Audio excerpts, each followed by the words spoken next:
All right, in my last video, I talked about the purpose of marriage, why God instituted the covenant of marriage, and how he defines it biblically. So in this video, we're going to take the next step and we're going to look at what is the process of a marriage relationship maturing. Something you have to remember is that every relationship has to go through a similar maturation process in the same way that an individual believer goes through a maturation process. You see, when you are born again, you don't bring any of your previous ways of thinking, your previous ways of being, your previous thoughts, previous ideas, previous structures and rationales. All of these things are rendered dead because you are born again. You are a new creation. You are literally an infant in the spirit, which means that there is a process of both unlearning what you had previously learned before. These are the things that are in the soul, the structures and systems that were passed down by your forefathers, that the soul has previously been consumed with and lived and ordered its life by. All of those things have to be unwound and unlearned as the new being, the new spirit, grows up. Now, just like being born in the natural, when you're born in the spirit, you have to go through the same process of growing up, which means that for a time, you are not yet ready to walk fully on your own. You require somebody to help you. You have to go through a growing up process. You have to go through the process of learning how to be a person in the spirit, just as you had to learn how to be a person in the natural. Now, relationships follow a similar order, particularly the relationship of marriage. You see, when you are married, the previous life, the one that came before your marriage, now has to be reoriented to the context of the marriage relationship. For example, male and female relationships that preceded the relationship of the marriage now have to be reoriented against the marriage. Whereas previously, if you would go and have lunch with someone of the opposite sex on a regular basis, or perhaps you went to a movie or would be up late at night talking with someone of the opposite sex, when you are married, those relationships now have to be recontextualized for your marriage. You don't answer the phone anymore at 2 o'clock in the morning to have an hour-long conversation with someone of the opposite sex once you are married. That is inappropriate. In the same way, if you had friendships that preceded the marriage, those friendships now become subordinated to the marriage, meaning that your wife or your husband comes first, whereas previously those friend relationships might have come first. Now, this is counterintuitive to the world. The world will tell you that friendships last forever, marriages can fail. But that is an incorrect understanding. The husband and the wife are meant to leave and cleave their family, which means that they are to come together to become one flesh, and the spouse now becomes the priority in your life over all other relationships other than the Lord.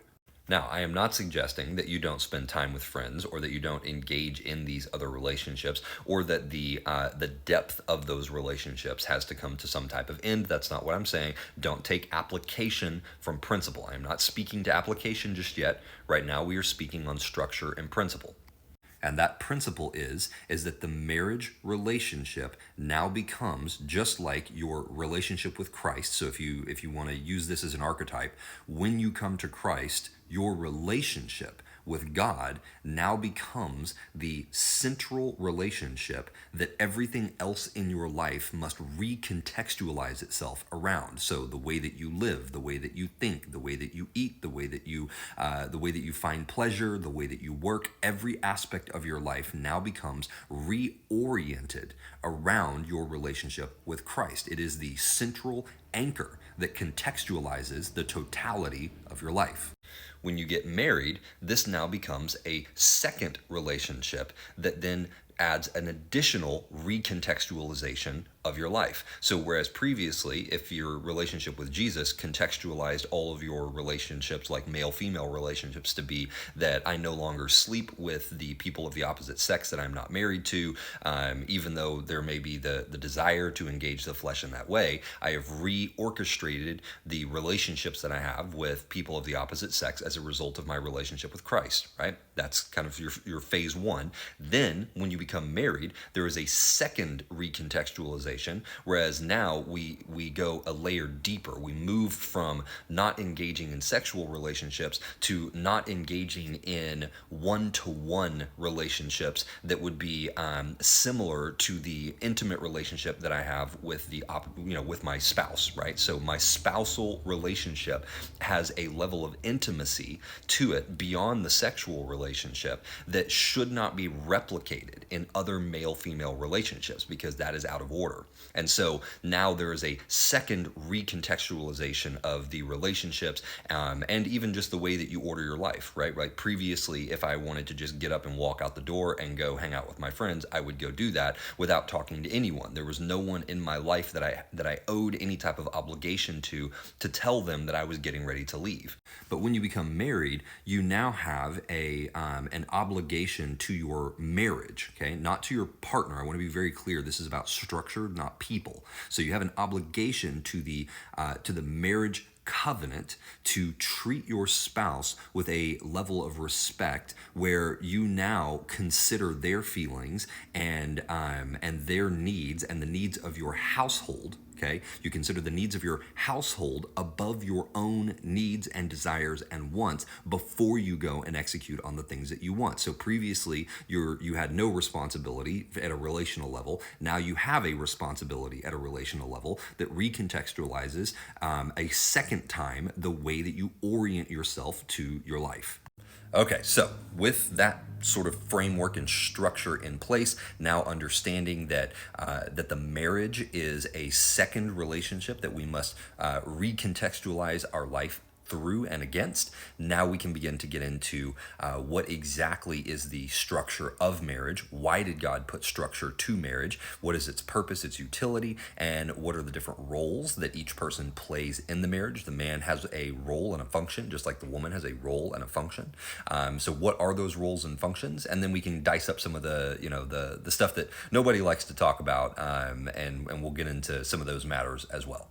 Okay, so we're going to begin with scripture, and then I'm going to go in and actually break this down into both a combination of application as well as architecture, so that you understand what it is that God is saying that each of us need to abide to in the relationship from a function of roles. But then I also want to explain why it is ordered in that way and why we need to pay attention to the way in which it is ordered.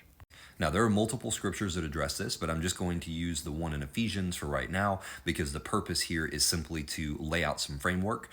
We can get into more depth and application a little bit later, but for right now, let's just start with this for framework. So in Ephesians 5:22, it says, "Wives should submit to their husbands as they do to the Lord, because the husband is the head of the wife, just as the Messiah, as the head of the Messianic community, is himself the one who keeps the body safe. Just as the Messianic community submits to the Messiah, so also wives should submit to their husbands in everything. As for husbands, love your wives, just as the Messiah loved the Messianic community, indeed gave himself up on its behalf in order to set it apart for God, making it clean through immersion in the mikvah, so to speak, in order to present the Messianic community to himself as a bride to be proud of, without spot, wrinkle, or any such thing, but holy and without defect. This is how husbands ought to love their wives, like their own bodies, for the man who loves his wife is loving himself." Okay, so let's start with the architecture that is being displayed here, and then we'll get into the application of the specific roles. Okay, so the first thing we have to pay attention to here is how to properly contextualize what it means for two people to enter into a marriage relationship. Now, the best way I know how to explain this would be to think about Queen Elizabeth. Okay, so Queen Elizabeth, prior to taking her position as the queen, was just a woman who was part of the royal family. So she had duties kind of within the royal family, but for the most part, her life was her own. She was able to go out and to live and to, speak with who she wishes to speak with and to operate in the way that she wishes to operate, and her life was for the most part her own. However, when she became the queen, the life of the individual became subordinate to the life of the role or position that she took within the organization or within the kingdom. Now, here's what I mean by that. The office of queen has certain obligations that supersede the desires of the individual. So when as an individual, so let's think about it in this way. Let's say there's a person who she's really good friends with, right? And she likes this person and values this relationship. Then she becomes queen. And this person does something that is against the law. Well, as an individual, she may want to retain that relationship with that person, and she, as an individual, forgives that person, doesn't hold them accountable for the thing that they did, doesn't view them in any type of negative way. But as the queen, she has an obligation to carry out justice, and she cannot allow her personal feelings about that individual to interfere with the obligations of her office. This is how it is when two people get married. They now take an office in their home, and that office has certain obligations and certain expectations and criterias that supersede the life and desires of the individual. And so when we say things like wives submit to your husbands and husbands love your wives, what we're saying is that wives need to submit to the office of their husband separately from the individual. So it doesn't matter if the individual is being a jerk. It doesn't matter if the individual has issues. None of those things come into play, because it is the office of the wife submitting to the office of the husband, in the same way that the office of COO in a company, right, chief operating officer, depending on the structure of the company, of course, but in many companies, the chief operating officer would submit to the office of the chief executive officer, because the chief executive officer is the head of the organization through which all of the authority and power flows from the board, right? And so in the same way, the office of the wife submits to the office of the husband. Why? Because the office of the husband is submitted to and under the office of Christ, who is the head. In the same way, when we say husbands love your wives, what it's speaking to is the way in which the husband is to prioritize the office of the wife. So regardless of whether my wife is being crappy or whether she's being catty or nagging or doing any of these things, right? Things that bother me as an individual, it does not matter how I personally feel about her and how she's behaving personally.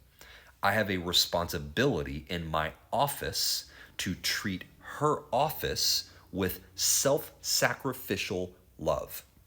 So, just as it does not matter how she feels about my behavior, it is her responsibility as a wife for her office to submit to my office as a husband. In the same way, it is my responsibility as a husband, no matter how much I don't like her behavior, to carry out my responsibility in my office to self-sacrificially love her and make sure that she is taken care of and provided for to the very best of my ability. Now, why is it so important to have this structure understood? It is because the marriage is a hierarchical structure. It is not an egalitarian structure, contrary to many incorrect teachings. Now, it has to be this way because of the order through which the authority flows. Christ is the head, and when we say Christ, we're talking about not Jesus the individual necessarily. We're speaking of his office of the Christ, the Messiah, and the King. So from his office of King flows authority to the office of husband, and then through the husband, authority then flows downward to the wife, and then through the wife, authority over the children. Okay, so that's why the wife is able to have authority over the children, because the authority that she has is given to her by her husband. Because the office of husband, the authority flows from the office of husband to the office of wife, and then allows for that authority to be distributed throughout the household. I know I labored that point, but it's important that we understand the foundation on which the marriage is built, because what happens is when people go into a marriage not understanding that it is not only a structure with offices and that it is hierarchical, they go in and they try to build the marriage based on agreement and compromise, and those two things are toxic and destructive to a marriage relationship. And that's where we'll pick up in the next video, talking about why compromise and agreement are not the foundations of a good marriage, why the proper biblical hierarchy is the foundation that we need to build on. And then we will start to talk about how the individuals are to interact within that hierarchy. And we'll start to discuss the way that the marriage evolves and grows in the same way that an individual, when they become a believer and are born again, also evolves and grows, because there is a maturation process to the marriage relationship, and the way that it is oriented in the beginning is not the final form. And so we're going to talk about that in the next video. I hope you'll follow along, and we'll see you next time.